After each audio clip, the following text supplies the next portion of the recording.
అందరికీ మహాశివరాత్రి శుభాకాంక్షలు.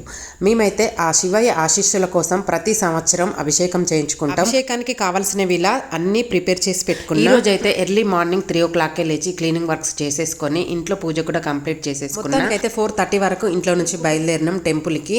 ఆ 4:30కి బయలుదేరినా కూడా అక్కడ టెంపుల్లో చాలా మంది ఉన్నారనమాట. ఒక 15 minutes వెయిట్ చేసిన తర్వాత మాకైతే అవకాశం వచ్చింది.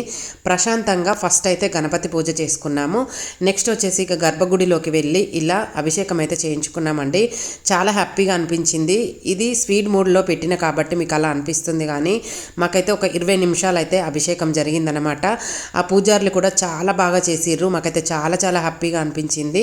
ఇక బయటకు వచ్చిన తర్వాత మా వారైతే టెంకాయ కొట్టిండు. వేములవాడకి వెళ్ళినప్పుడు రాజరాజేశ్వర స్వామి టెంపుల్లో ఇలా షావ తీసుకుంటాం కదా, అలానే తీసుకున్నాం అనమాట. ఇక దర్శనం అయిపోయిన తర్వాత ఇక కొన్ని ఫొటోస్ అయితే దిగినాం. ఆ తర్వాత ఇంటికి వచ్చేసి నచ్చితే లైక్ చేయండి. Bye friends.